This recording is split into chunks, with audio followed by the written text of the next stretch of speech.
j'aimerais qu'on puisse lire, pas le psaume, Exode 20. Et ça, en passant, Exode 20, on sait, 1 Corinthiens 13, ça parle de quoi? Super. Hébreux 11, ça parle de quoi? La foi. Exode 20, ça parle de? C'est la loi. C'est comme 3 passages que c'est une bonne idée de se rappeler. On les lit. Parce qu'on les lit, j'aimerais ça qu'on lit ces versets-là. En fait, on va lire une bonne partie du chapitre aujourd'hui. Parce qu'on se présente devant Dieu. Mais comme on va voir, Dieu nous laisse sa perfection morale, puis il nous dit, ben faites ça. Puis on va voir, alors qu'on avance, faites juste vous présenter devant Dieu, dire, moi, fais-tu ça? Est-ce que moi, je mérite d'être dans la présence de Dieu? Alors Dieu prononça toutes ces paroles en disant, « Je suis l'Éternel, ton Dieu, qui t'ai fait sortir du pays d'Égypte, de la maison de servitude. Tu n'auras pas d'autre Dieu devant ma face. Tu ne te feras point d'image taillée, ni de représentation quelconque des choses qui sont en haut dans les cieux, qui sont en bas sur la terre, qui sont dans les eaux, plus bas que la terre. Tu ne te prosterneras point devant elle, tu ne le serviras point, car moi, l'Éternel, ton Dieu, je suis un Dieu jaloux, qui punit l'iniquité des pères sur les enfants jusqu'à la 3e et à la 4e génération de ceux qui m'haïssent, et qui fait miséricorde jusqu'à 1000 générations à ceux qui m'aiment et qui gardent mes commandements. Tu ne prendras point le nom de l'Éternel, ton Dieu, en vain, car l'Éternel ne laissera point impuni celui qui prendra son nom en vain. Souviens-toi du jour du repos pour le sanctifier. Tu travailleras 6 jours et tu feras ton ouvrage. Mais le 7e jour est le jour du repos de l'Éternel, ton Dieu. Tu ne feras aucun ouvrage, ni toi, ni ton fils, ni ta fille, ni ton serviteur, ni ta servante, ni ton bétail, ni l'étranger qui est dans tes portes. Car en 6 jours, l'Éternel a fait les cieux, la terre et la mer, et tout ce qui est contenu. Il s'est reposé le 7e jour, c'est pourquoi l'Éternel a béni le jour de repos et l'a sanctifié. Honore ton père et ta mère, afin que tes jours se prolongent dans le pays que l'Éternel, ton Dieu, te donne. Tu ne tueras point, tu ne commettras point d'adultère, tu ne déroberas point, tu ne porteras point de faux témoignages contre ton prochain. Tu ne convoiteras point la maison de ton prochain. Tu ne convoiteras point la femme de ton prochain, ni son serviteur, ni sa servante, ni son bœuf, ni son âme, ni aucune chose qui appartienne à ton prochain. Seuls les gens qui font ça du premier respire, parfaitement, tous ceux qui font ça parfaitement, du premier respire au dernier respire de leur vie, peuvent se présenter et être dignes de pouvoir rencontrer Dieu. Combien d'entre nous méritons ça ce matin? De pouvoir se présenter, de rentrer dans la présence de Dieu devant les 10 commandements que moi-même, je vais parler pour moi, je transgresse à tous les jours. Est-ce que je suis digne? On va prier. Seigneur, devant ta perfection, lorsqu'on réalise, lorsqu'on médite sur qui tu es, combien on est petit. Alors que toi, tu es Dieu, toi, tu es éternel, toi qui ne peux même pas voir le mal, toi qui sais toutes choses et qui a une sagesse infinie, un amour infini, une grâce infinie, une miséricorde infinie, toi qui es non seulement merveilleux dans toutes tes perfections, mais tu es également infini dans tout ton être, que nous sommes petits. Comme ce matin, je suis petit. Seigneur, dans ta parole, tu nous invites à venir vers toi, à s'approcher avec assurance. Mais Père, quand je lis Exode 20, quand je lis les 10 commandements, je ne me sens pas digne. Seigneur, de t'aimer, toi, de tout mon être, de toute ma vie, chaque respire, que je suis coupable d'être idolâtre. Quand ça nous parle de ne pas tuer, clairement, je n'ai jamais tué, mais Jésus a dit que si tu haïssais ton frère, tu avais commis un meurtre. Je suis meurtrier.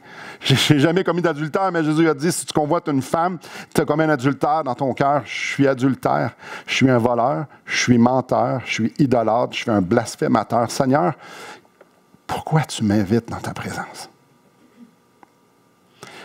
Alors, je peux que dire, loué soit le nom de l'agneau. Sans effusion de sang, il n'y a pas de pardon des péchés que tu nous dis. Mais Seigneur, gloire te soit rendue parce que ton Fils a tout payé pour nos péchés. Gloire soit rendue à Christ, que lorsque nous étions encore des pécheurs, Christ est mort pour nous. Seigneur, gloire soit rendue à Christ qui nous a réconciliés avec toi, qui nous a donné ta vie, qui nous a donné cette espérance-là éternelle qu'on va être un avec toi. Gloire soit rendue à Christ parce que c'est par lui, c'est pour lui que nous avons été rachetés à un si grand prix. Seigneur, tu ne nous invites pas dans ta présence parce qu'on le mérite. Ce matin, tu nous invites dans ta présence parce que Christ a fait tout ce qui était nécessaire pour que nous puissions être en toi. Et c'est extraordinaire parce que certaines personnes ici vivent des choses difficiles.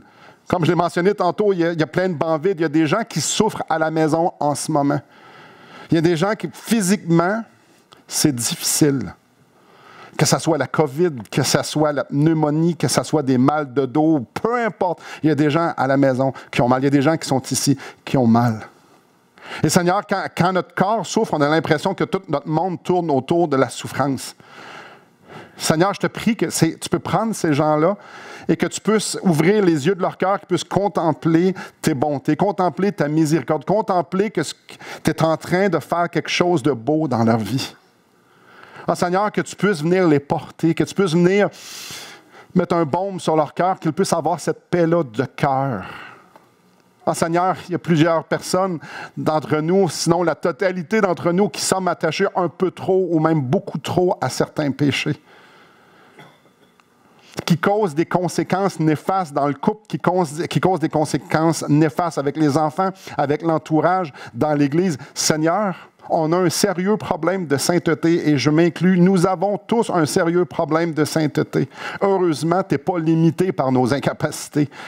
Mais je te prie que tu viennes nous donner un désir, un goût, viens raffiner notre palais pour qu'on puisse déguster ce que c'est que d'être pur, ce que c'est que d'être saint, qu'on puisse regarder à quel point tu es suffisant et qu'on n'a pas besoin de rien d'autre. Seigneur, viens faire de nous des combattants. Viens, Seigneur Dieu, nous donner la force. Viens nous faire ce qui est nécessaire. Parce que c'est pour ta gloire.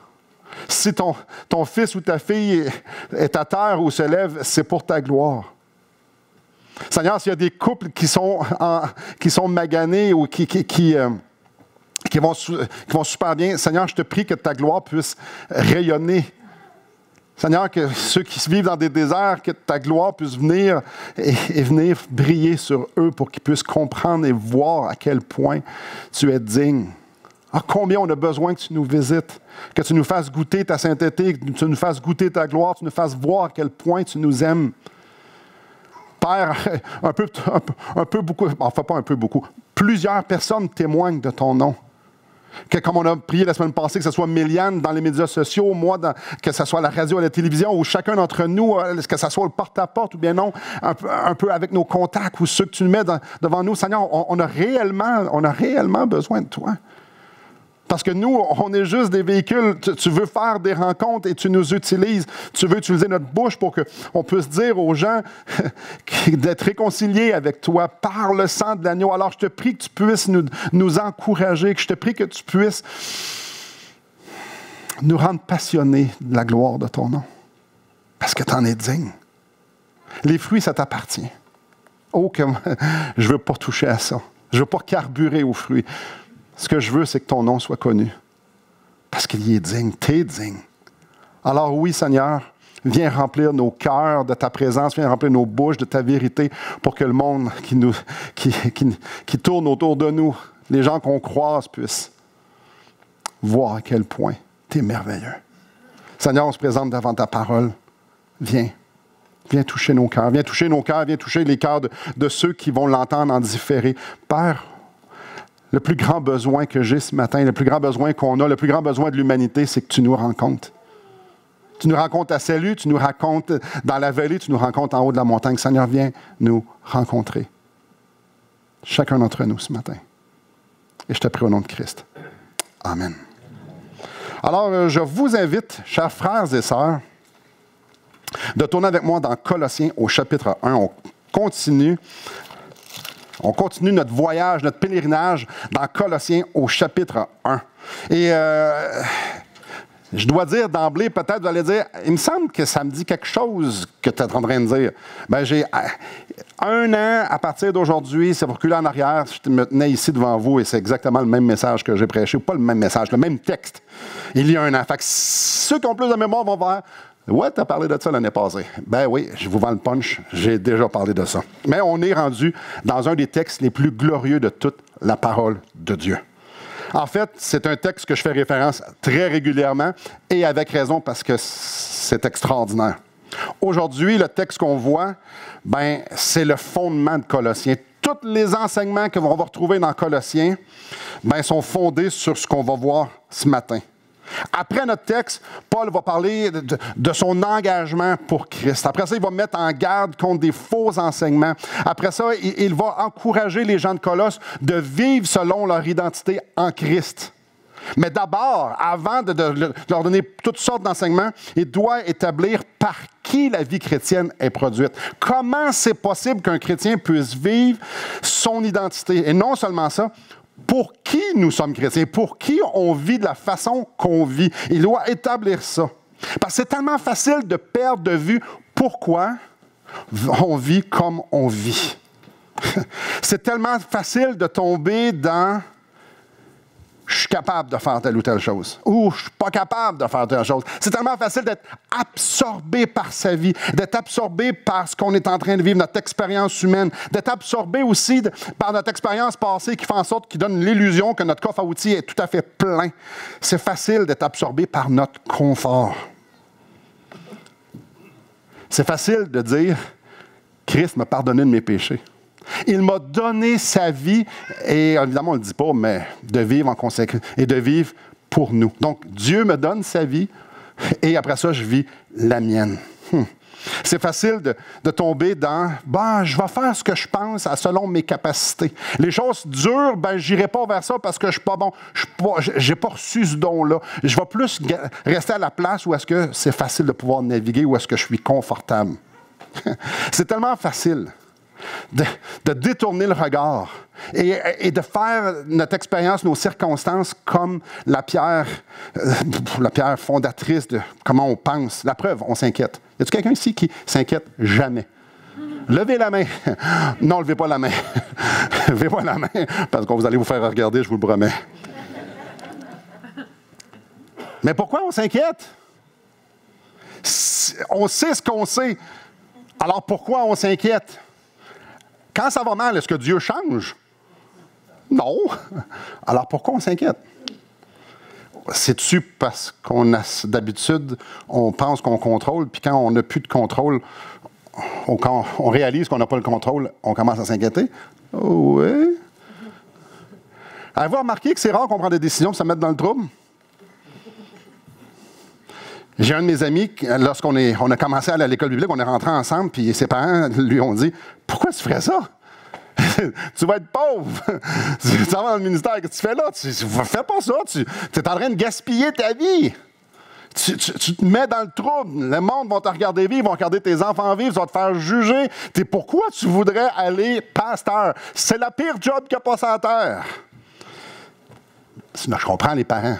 Tu veux que ton enfant soit ingénieur, qu'il travaille du 9 à 5, puis que tout aille bien dans sa vie. Puis si tu veux ça, c'est clairement pas, tu ne le diriges pas, qu'il soit pasteur. Faites pas ça. Et non seulement ça, avez-vous déjà remarqué qu'il y a plein de choses dans nos vies qui n'ont pas une réelle valeur pour l'éternité? Ce que je veux dire par là, c'est qu'il y a beaucoup de choses qu'on est pas mal attachés dans notre vie qui ne seront pas au ciel. J'ai essayé de m'ouvrir un compte. Là, je m'en ai dit, ouais. Grâce à un VPN, de m'ouvrir un compte céleste Facebook, ça ne marche pas. Ou tous les médias sociaux, ça ne marche pas. Si vous ne savez pas c'est quoi VPN, cherchez ça sur Google, lui, il le sait. Ouais. Il y a bien des affaires dans notre vie que mon char n'est pas là non plus, ma maison ne sera pas au ciel, mon linge ne sera pas au ciel. Il n'y a rien qui va être au ciel. Ah, rien. Il y a beaucoup de choses dans notre vie qu'on met beaucoup d'importance qui ne sera pas au ciel. Pourtant. Le texte de ce matin va nous rappeler que la vie dans le royaume de Dieu est produite par Christ. Et non seulement ça, ce passage-là va nous révéler aussi que ce qu'il nous donne, puis ce qu'il produit en nous, c'est pour lui, c'est pour sa gloire à lui. Le texte va nous rappeler que dans le royaume de Dieu, c'est à propos du roi. C'est pas à propos de ma vie sur la terre. Donc, je peux me reposer et je peux l'adorer parce qu'on a un sauveur qui est digne de confiance et d'adoration. Je vais lire le texte. Donc, Colossiens chapitre 1, verset 15. « Le Fils est l'image du Dieu invisible, le premier-né de toute la création, car en lui ont été créées toutes les choses qui sont dans les cieux et sur la terre, les visibles et les invisibles, trône, dignité, domination, autorité, tout a été créé par lui et pour lui. » Il est avant toute chose et toute chose subsiste en lui. Il est la tête du corps de l'Église. Il est le commencement, le premier-né d'entre les morts, afin d'être en tout le premier. Car Dieu a voulu faire habiter toute plénitude en lui. Il a voulu, par lui, tout réconcilier avec lui-même, tant ce qui est sur la terre que ce qui est dans les cieux, en faisant la paix par lui, par le sang de sa croix. Et vous qui étiez autrefois étrangers, ennemis par vos pensées et par vos mauvaises œuvres, il vous a maintenant réconciliés par sa mort dans le corps de sa chair pour vous faire paraître devant lui saint, sans défaut et sans reproche. Si du moins vous demeurez fondés et inébranlables dans la foi, sans vous détourner de l'espérance de l'Évangile qui vous a été, de l'Évangile qui vous avez entendu, qui a été prêché à toute créature sous le ciel et dont moi, Paul, j'ai été fait ministre. Un texte biblique qui expose d'une façon extraordinaire la magnificence de Christ, sa valeur. Commençons. Le Fils est l'image du Dieu invisible. Paul ici n'est pas en train de dire que Jésus est l'image de Dieu dans un sens matériel, c'est beaucoup plus profond que ça. Jésus-Christ, sa personne, sa personnalité, ses pensées, ses actions sont la traduction humaine de qui est Dieu. Il est la photo de Dieu, en sorte que lorsque tu regardes Christ, tu vois Dieu. C'est normal, Christ, c'est Dieu. Le mot image implique ici la réflexion d'un miroir ou encore l'impression ou quand on frappe une pièce avec une image. La nature de Dieu est parfaitement révélée en Jésus-Christ. On ne parle pas d'une copie, mais de Dieu traduit dans une image. Christ, c'est Dieu. Christ, c'est Dieu visible. Christ est la manifestation de qui est Dieu. C'est Dieu qui prend la forme d'un homme pour démontrer qui il est. Peut-être que là, vous dites, ben ouais, je comprends ça. C'est pas pur. On continue. Ça nous dit, toujours au verset 15, et qu'il est le premier-né de toute la création. Premier-né. Le premier-né dans la Bible peut être utilisé pour deux raisons. La première raison, le rang de naissance. Mon premier-né, c'est Jagom. Et non seulement ça, le mot premier-né peut aussi parler de prédominance. Et c'est justement ça. Il y a plusieurs endroits dans la Bible où ce mot-là, le mot premier-né, est utilisé pour parler de quelqu'un qui est élevé en dignité. Les témoins de Jéhovah utilisent ce verset-là pour dire que Jésus a été créé, étant donné que c'est le premier-né. Je fais une petite parenthèse ici. Comment tu peux être le premier à être créé quand c'est toi qui as tout créé? Ça semble un petit peu illogique. Dans le tout créé, le Créateur doit être à l'extérieur. Donc, je referme la parenthèse. Dans notre contexte, Paul parle de la suprématie de Christ, de sa suprême dignité. Alors, lorsqu'on lit le premier-né ici au verset 15, ça indique qu'il n'y a pas personne au-dessus de lui. Christ est celui qui domine sur la création. C'est lui le maître, c'est lui le roi. Verset 16, « Car en lui ont été créées toutes les choses qui sont dans les cieux et sur la terre, les visibles, les invisibles, trône, dignité, domination, autorité. Tout a été créé par lui. Toutes choses furent créées par Christ. » Alors, c'est tout à fait normal qu'il règne. C'est lui l'architecte. C'est lui qui a tout construit. C'est lui qui a tout fait. C'est lui qui a été créé. C'est lui qui a créé toutes choses. On lit dans notre verset que ce soit toutes les sphères, dans n'importe quelle sphère, que ce soit la sphère matérielle ou que ce soit la sphère spirituelle, c'est lui qui a tout créé. Il n'y a pas un être spirituel ou il n'y a pas un être matériel que Dieu n'a pas créé. Il n'y a pas de la matière, que ce soit une matière spirituelle ou spirituelle, que Christ n'a pas créée. Regardez encore une fois au début du verset 16, car en lui ont été créées toutes les choses. En lui, car en lui ont été toutes créées. En lui, tout a pris forme. Il est la cause de toute la création. Il est le centre, il est le départ. C'est en lui que la vie prend forme. C'est de lui que la vie sort pour devenir une création. Et là, je vous dis des mots, je vous dis des phrases, je vous dis quelque chose. C'est beaucoup plus que philosophique. Il est la vie. Je suis le chemin, la vérité et la vie. Jean 14, 6. Il est la vie. Donc, la vie sort de lui. La vie prend forme en lui. Non seulement il est la vie, mais chaque manifestation de la vie prend son origine en lui. Comme une fontaine qui fait jaillir de l'eau, Jésus est la fontaine. Et il est non seulement la fontaine, il est aussi la puissance qui fait jaillir l'eau que lui a créée. Il est la fontaine, il est l'eau, puis il est la puissance. Tout a été créé par lui. En lui, la vie, en lui, la manifestation de la vie au travers de toute la création. C'est pas surprenant qu'on nous dit encore et encore partout qu'il est le Seigneur de toutes choses. C'est loin d'être fini. À la fin du verset 16, ça nous dit « Tout a été créé par lui et pour lui ». La raison pourquoi il y a eu une création. Et là, je vais répondre à une question que j'ai posée il y a quelques semaines. C'est pour lui.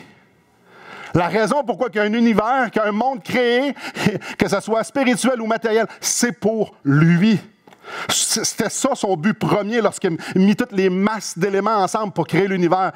C'est pour ça qu'il a créé un royaume spirituel. C'était pour lui. Pour lui. Tout, et ça le dit au début du verset 16, en lui ont été créées toutes choses. Et après ça, à la fin, tout a été créé. 2 fois, Paul dit que tout a été créé par lui. Ça veut dire quoi, ça? Ça veut dire que peu importe où ce que tu regardes, peu importe ce que tu penses, tout a été créé pour lui apporter gloire. Toutes choses, qu'elles le veulent ou non, vont apporter gloire à Christ. Et ça, c'est bien important. Toute chose apporte gloire à Christ. Chaque chose est au service de Christ pour lui apporter gloire. C'est ça la raison de la création. Exalter le Créateur. Certains vont l'exalter, certains vont le glorifier en tant qu'ennemi, et d'autres récipiendaires de sa grâce. Mais soyons assurés d'une chose, tout, absolument tout, apporte gloire. Ici, 2 fois dans le même verset, c'est écrit tout, et ça nous pointe totalement pour lui. C'est pour lui. Donc, on va y aller dans les choses extrêmes qui sont dures à comprendre. Satan existe pour glorifier Christ. Pourquoi présentement Satan n'est pas enchaîné? Pourquoi Satan n'est pas déjà en enfer? Pourquoi Dieu laisse Satan encore agir? Est-ce que c'est parce qu'il n'a pas la capacité de le faire ou parce que Satan est un agent entre les mains de Dieu pour se glorifier? Parce qu'à toutes les fois qu'un de ses enfants choisit d'adorer Dieu plutôt que de suivre Satan, Dieu est honoré. Vous voulez savoir pourquoi Satan est encore ici? Pour honorer Dieu. Hitler a existé pourquoi? Pour glorifier Dieu. On pourrait mettre tous les despotes qu'il y a eu. C'est pour glorifier Dieu. Les papillons dans la forêt amazonienne que personne ne va jamais voir. Pourquoi ils existent? Pourquoi ils sont si beaux? Parce que, je ne sais pas s'ils sont beaux, personne ne les a jamais vus. Pour glorifier Christ. La beauté, c'est pour glorifier Christ. Notre capacité de pouvoir reconnaître les goûts, les couleurs, les saveurs, les textures. Pourquoi qu'on a nos 5 sens? Pourquoi que ça sent quelque chose? Tout pourrait sentir la même chose. Tout pourrait être monochrome en noir et blanc.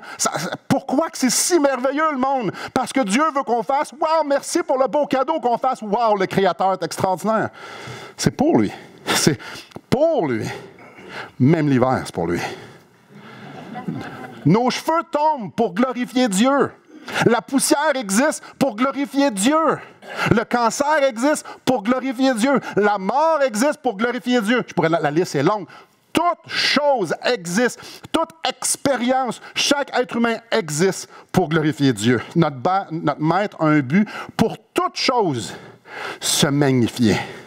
Donc, que ça soit dans la pureté, que ce soit dans la sainteté, que ce soit dans les jugements, Dieu est toujours glorifié. Et toute chose qui arrive présentement pointe vers une seule chose, que le nom de l'agneau, Christ, Jésus, le Créateur, soit exalté. Au verset 17, ça nous dit « Il est avant toute chose ». L'expression que Paul ici utilise pour démontrer que Christ n'a pas de début. La chose, c'est tout l'univers, c'est toute la création spirituelle et matérielle. Il était avant ça. Il était avant ça. La création a eu un début, mais pas lui. Il est celui qui est. Il le dit, je suis. Jésus l'a même dit aux pharisiens. Ils ont voulu le tuer quand ils l'ont dit, parce qu'ils avaient compris qu'il prenait le nom de l'Éternel. C'est lui la vie. C'est lui la source de la vie. Alors, c'est tout à fait normal qu'il est présent avant que toute chose soit là. Si toute chose prend naissance en lui, alors il devait être là. Et s'il n'a pas été créé, alors il est dans un état éternel, pleinement satisfait au sein de la Trinité, pleinement complet au sein de la Trinité, en train de profiter de la joie, en train de profiter de la paix que les trois membres ont les uns envers les autres. Jésus est en dehors du temps. Il a toujours été, il est toujours et il sera toujours. Ce n'est pas tout. Ça nous dit dans le même verset que toute chose subsiste en lui au verset 17. Notre Sauveur et notre Maître tient ensemble toute chose. C'est ça que ça veut dire ici. Toute chose subsiste. Toute chose. C'est en lui que tout sort et c'est lui qui tient toute chose unie. Il n'y a rien qui est laissé au hasard. Il n'y a pas un atome qui bouge sans que Dieu ait dit oui. Il n'y a pas un ange qui bat des ailes sans que Jésus ait dit oui.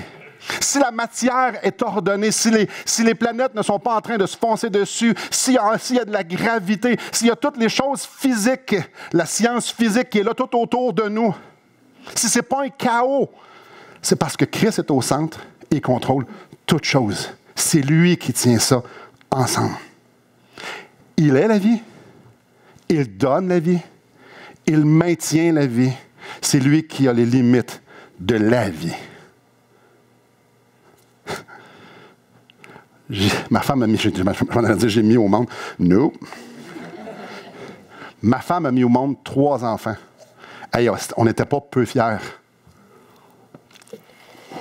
Oh, mes chers amis. Qui a créé le système reproducteur? Nous, on se pense bien intelligent parce qu'on trouve des choses. Avez-vous créé quelque chose d'aussi complexe que le système reproducteur? Si un des 2 parents qui a les yeux bleus, l'enfant risque d'avoir les yeux bleus. Ah! C'est spécial. Des fois, il y a des affaires qui sautent de génération. Si ton grand-père était chauve, tu risques d'être chauve toi aussi. Ah!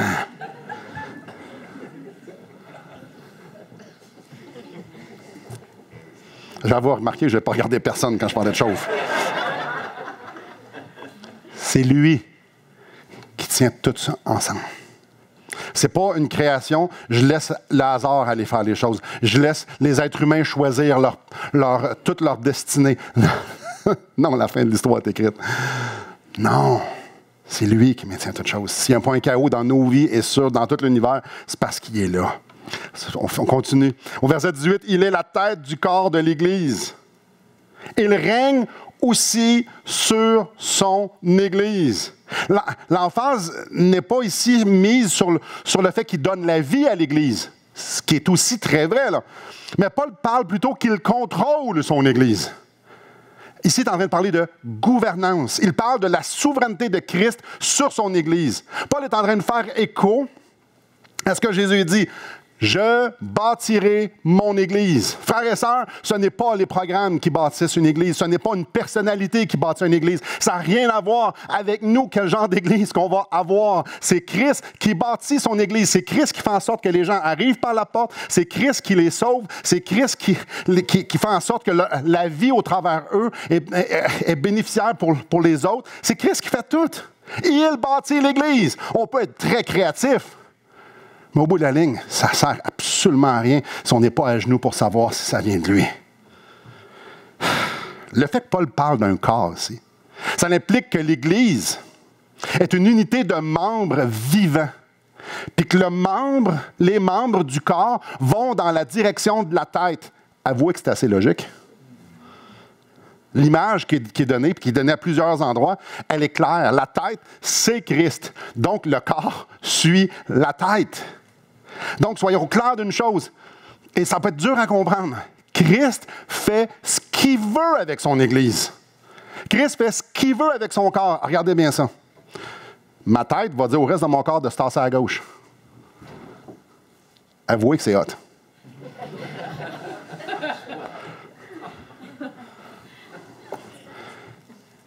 J'allais à l'école pour faire des affaires de même.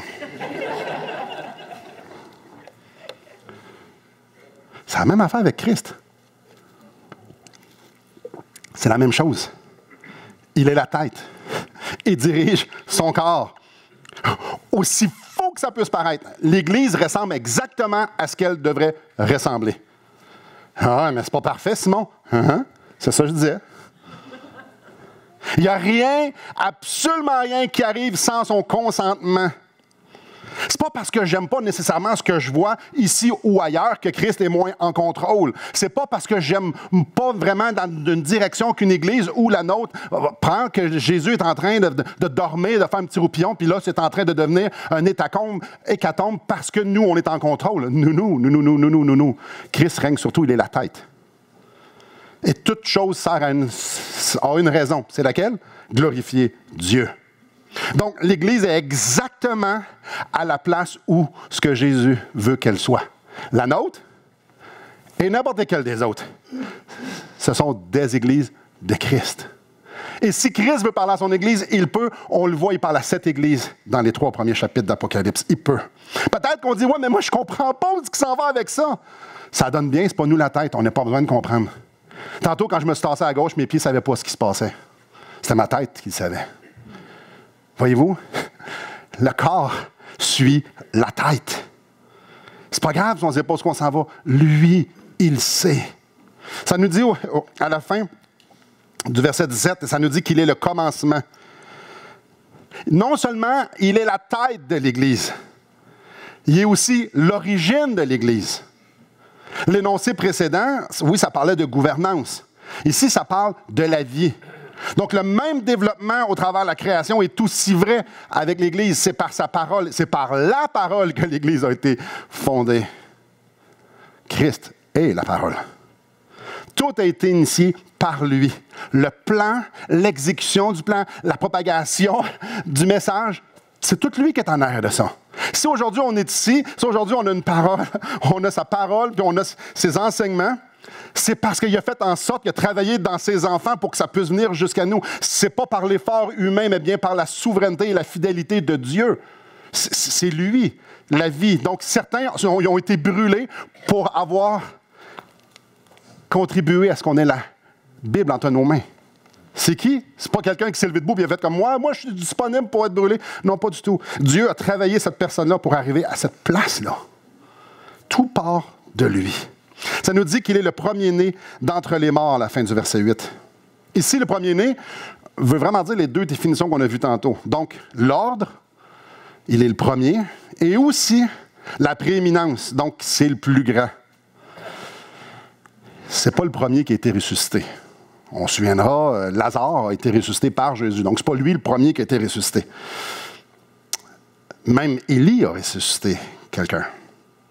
Mais il est le premier, par exemple, à avoir ressuscité d'une vie spirituelle, d'une vie éternelle. Ça, c'est le premier. Christ possède une vie que personne n'a eue avant lui. Donc, il est le premier dans le sens que c'est le premier à avoir eu cette vie-là.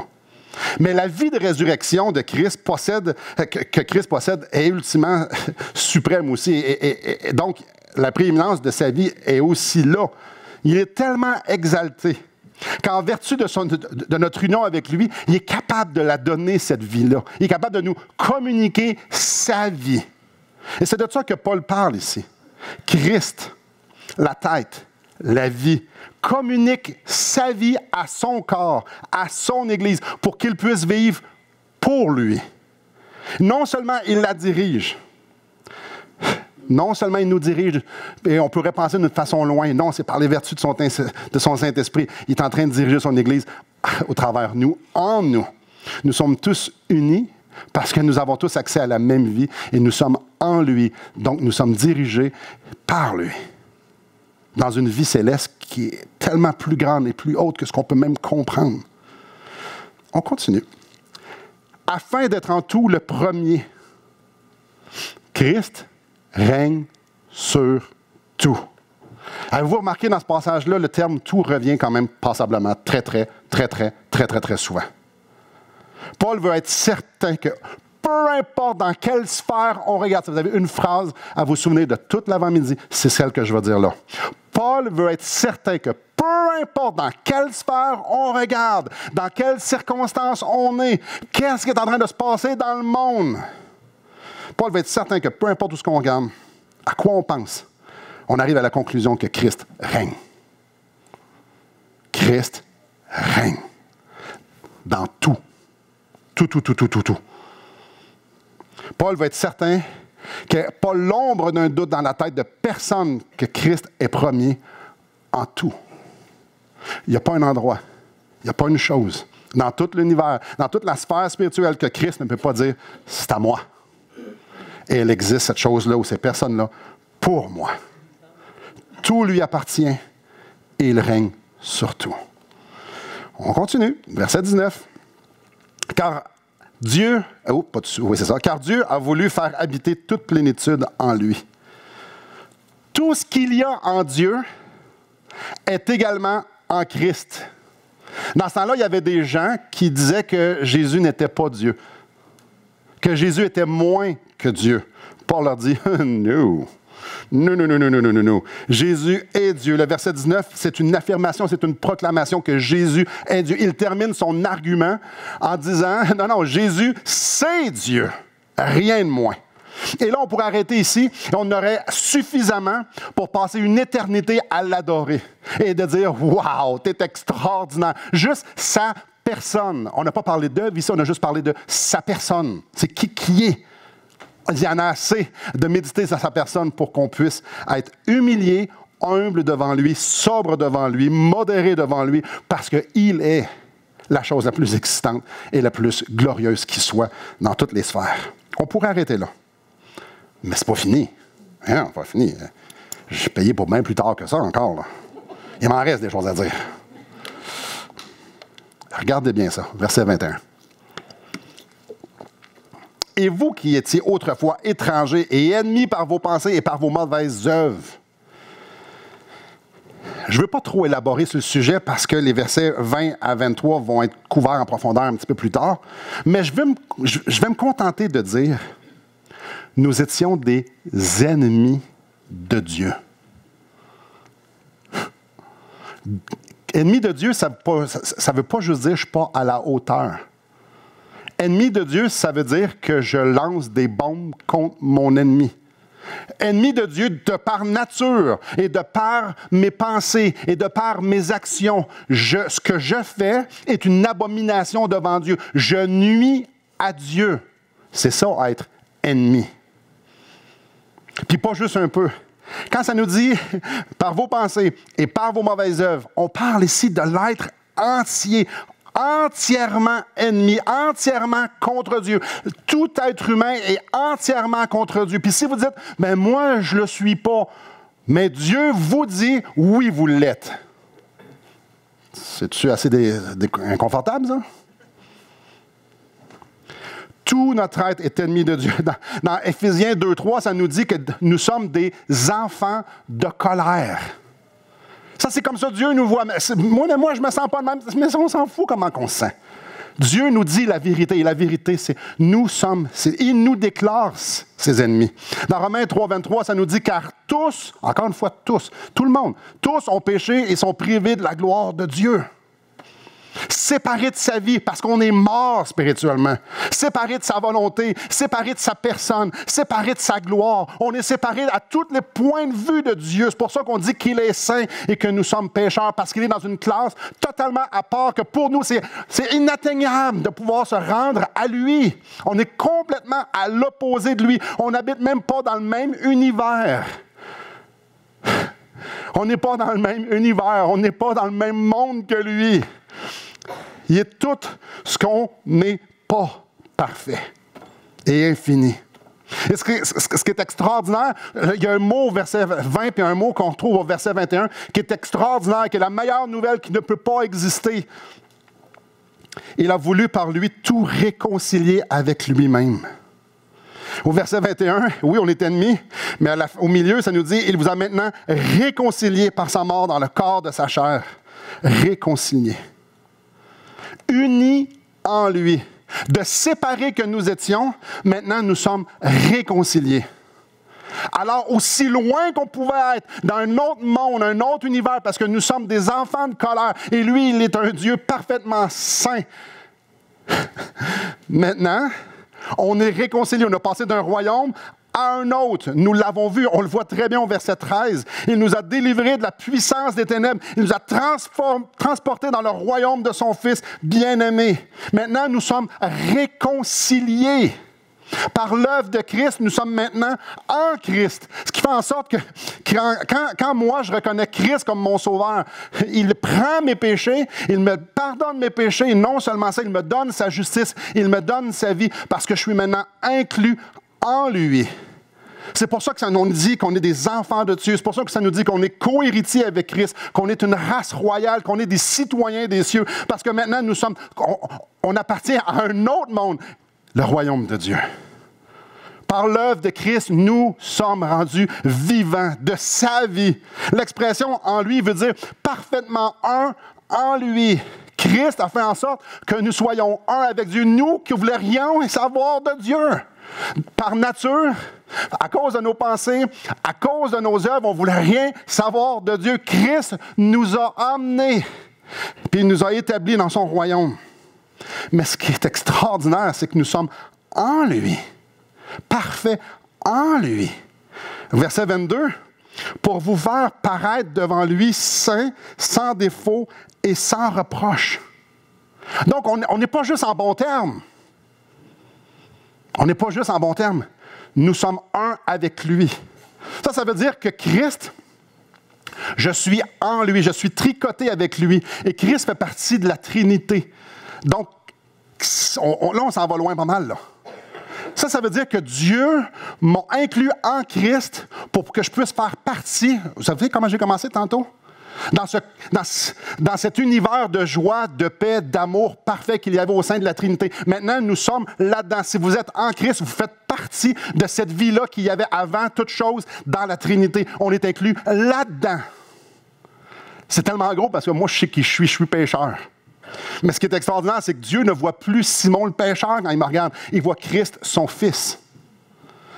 Je l'ai donné souvent, cette illustration-là, je la redonne encore.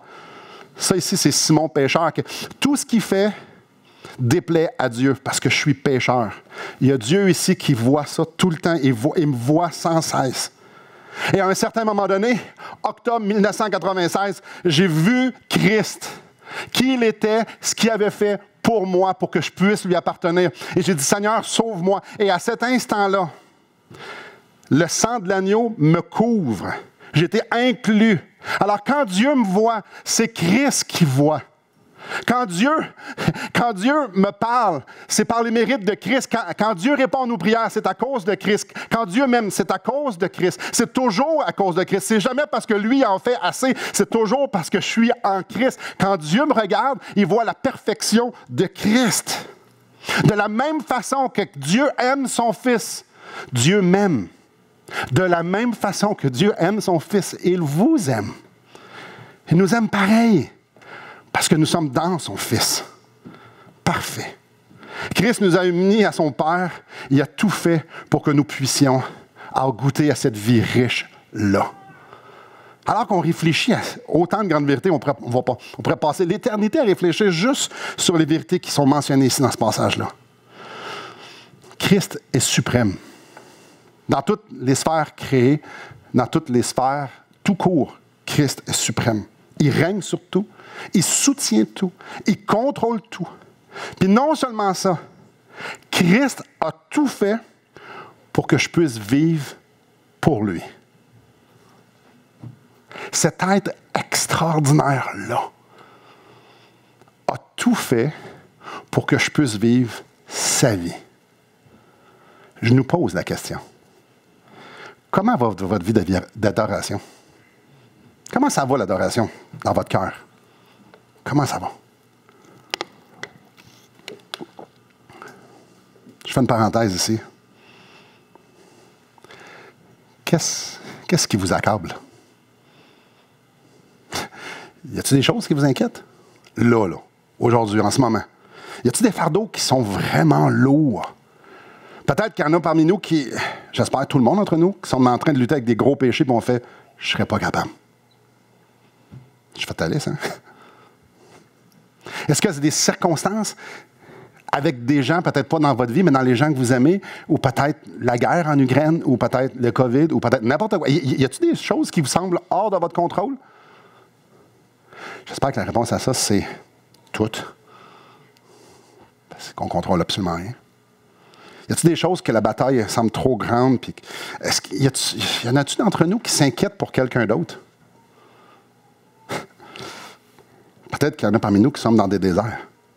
Peut-être qu'il y en a parmi nous qui sont là, puis que pour plein de raisons, disent « Mais qu'est-ce qui va m'arriver? Qu'est-ce qui va arriver? Qu'est-ce qui va arriver avec telle chose? Qu'est-ce qui va arriver avec d'autres choses? Qu'est-ce qui va arriver? » Peut-être que là, vous dites « Oh là, Simon, tu vas dire de ne pas s'inquiéter. Ça ne me tente pas. Tu ne comprends pas ce que je suis en train de vivre. » Non. Non. C'est nous autres qui ne comprenons pas. Christ règne. Christ règne. Dans toutes les sphères, Christ règne. Il n'est pas juste roi en théorie. Il n'est pas juste roi quand on le laisse faire. Il règne. Oui, mais je ne suis pas là, moi. Il règne pareil. Ça ne me tente pas. Il règne pareil. Je suis désobéissant. Il règne pareil. Je ne suis pas sauvé. Il règne pareil. Christ règne. Il n'y a rien que vous puissiez faire pour ajouter plus à la royauté de Christ. Il n'y a rien. Christ est roi. Mais venez avec moi dans Romains au chapitre 8. Non seulement il est roi, non seulement il contrôle toutes choses, que la vie vient de lui, non seulement il soutient toutes choses, non seulement il est bon. Regardez bien ça. Romains 8, je vais lire le verset 32. En parlant de Dieu, lui qui n'a point épargné son propre Fils, mais qui l'a livré pour nous tous. Comment ne nous donnera-t-il pas aussi toutes choses avec lui? J'espère que ça, c'est barbouillé dans votre Bible, là, que c'est souligné, que c'est une des plus belles promesses. Ah, tu penses que Dieu t'abandonne? Regarde à la croix. Je pense que c'est clair qu'il ne t'abandonnera pas.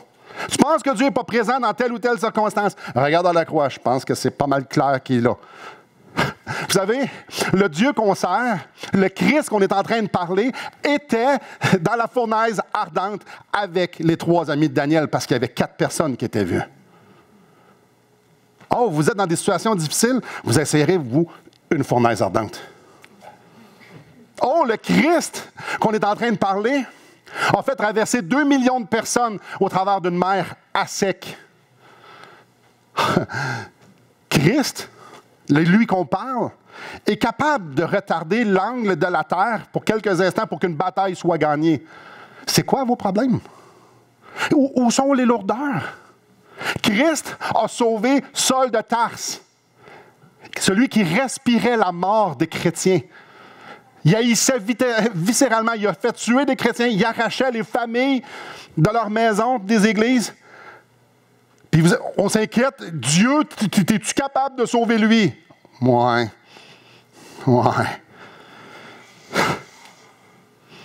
Peut-être vous vous dites, après tout ça, « Ouais, mais Simon, c'est beaucoup plus compliqué que tu penses. » C'est vrai. On est vraiment plus compliqué, parce que c'est quand même simple. Quand mes enfants étaient tout petits, je reprends la même illustration, puis qui était sur mes épaules. Croyez-vous que c'était dangereux? Ou il était comme papa, je m'en fâche très rarement avec mes enfants sur mes épaules. Très rarement, je les ai échappés pour ne pas dire jamais. Non. La meilleure place peut pas être, c'est ses épaules de papa. Surtout quand ton papa, c'est Dieu, parce que lui est infiniment bon et il a tout fait pour nous prouver qu'on est en sécurité. Arrêtez. Et sachez que je suis Dieu. Je domine sur les nations, je domine sur la terre. Qu'est-ce qui ne va pas dans notre vie? Je domine sur les nations, je domine sur la terre. Arrêtez et sachez, réfléchissez, comprenez, asseyez-vous, reposez-vous sur ce que vous sachez de moi, ce que vous savez de moi. Frères et sœurs, le message, le texte qu'on a devant les yeux doit apporter à nos âmes tout ce qu'elles ont besoin pour qu'on puisse tourner et faire comme « Seigneur, tu es extraordinaire » en dépit des circonstances. Parce que le fait que Dieu soit roi, le fait qu'il règne, le fait qu'il soit extraordinaire, le fait que tout ce qu'on a discuté doit avoir un impact dans notre vie. Et ça s'appelle « j'abandonne ma vie ». Parce que ce que je considère que toi, tu connais mieux, tu es mieux, puis tu vas me donner mieux que ce que moi, je peux me trouver dans ma propre vie. Frères et sœurs, si nous ne sommes pas en train d'adorer Christ pour qui il est, on est en train de perdre la juste perspective de ce qui se passe dans nos vies et autour de nous.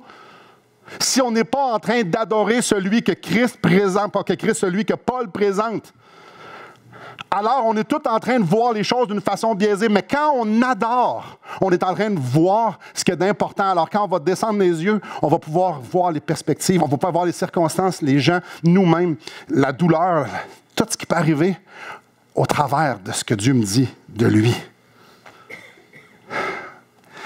Il est impératif qu'on s'exerce à fixer nos regards sur ce qui a de la valeur.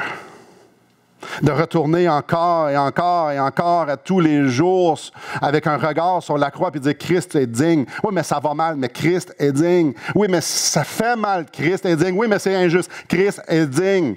Christ est digne qu'on pardonne, Christ est digne qu'on abandonne, Christ est digne qu'on donne, Christ est digne qu'on le serve, qu'on serve les autres, Christ est digne qu'on aime. Christ est toujours digne. À quel endroit qu'on dit, là, c'est assez, Christ n'est plus digne. Là, je dis non à Dieu. Quand est-ce qu'on dit non à Dieu? Alors, pour dire oui à Dieu, il faut que je puisse dire, voir Christ. Et c'est ça qui est difficile. C'est ça qui est difficile parce qu'on est absorbé par nos vies. Et c'est pour ça que Paul dresse un portrait si glorieux de Christ. Parce que tout ce qui s'en vient dans ses enseignements, il ne faut surtout pas qu'il oublie ce qui a de la valeur puis ce qui est digne. Frères et sœurs, Christ règne. Puis c'est tout ce qui est important dans nos vies. C'est tout ce qui est important dans nos vies. Pourquoi on est encore sur la terre? Pourquoi on respire aujourd'hui? Pourquoi vous êtes ici, que je suis ici? Pour sa gloire. Parce qu'il est digne. Pourquoi on fait ce qu'on devrait faire? Parce qu'il est digne. Pourquoi je souffre? Parce qu'il est digne. Parce qu'il est digne. Et non seulement il est digne que je vive cette vie de misère-là pour lui, dans ce corps de chair-là, dans ce corps misérable-là, il est digne que j'investisse ma vie, ce qu'il me donne aujourd'hui, pour lui. La meilleure façon que vous voulez glorifier le Seigneur, faites-y confiance. Faites-y confiance. La meilleure façon d'adorer Dieu, faites-y confiance. Vous voulez exalter Christ, il n'y a rien de plus déstabilisant de quelqu'un qui est en pleine guerre, dans un plein tourment, puis qui dit « J'abandonne à cause de Christ. Je pardonne à cause de Christ. » C'est déstabilisant, parce qu'il y a des choses qui sont dures à pardonner. Il n'y a rien de plus déstabilisant de quelqu'un qui a tout, puis qui dit « Moi, j'abandonne tout à cause de Christ. J'arrête telle chose à cause de Christ. » Parce que Christ a de la valeur. Ah, dégustons cette vérité. À un tel point que chaque once de nous, chaque parcelle de nos vies soit consumée par la beauté de celui qu'on va passer l'éternité à adorer. Je termine en vous citant Apocalypse 5. C'est une vision de ce qui s'en vient dans le futur. L'agneau qui a été immolé est digne de recevoir la puissance, la richesse, la sagesse, la force, l'honneur, la gloire et la louange. Et toutes les créatures qui sont dans le ciel, sur la terre, sous la terre, sur la mer, et tout ce qui s'y trouve, je les entendis qui disaient à celui qui est assis sur le trône et à l'agneau soit la louange, l'honneur, la gloire et la force au siècle des siècles. On veut du pratico-pratique. Il n'y a rien de plus pratique que ça. Je suis sur la terre, sauvé par grâce, pour une seule chose, que ma vie soit un parfum d'adoration pour le roi des rois. Prions. Seigneur, gloire te soit rendue pour qui tu es.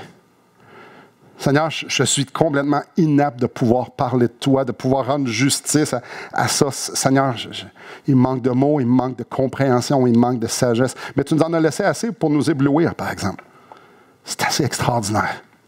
Merci parce que justement, tu as dézippé ton ciel, juste qu'on puisse contempler un instant ta beauté, ta grandeur.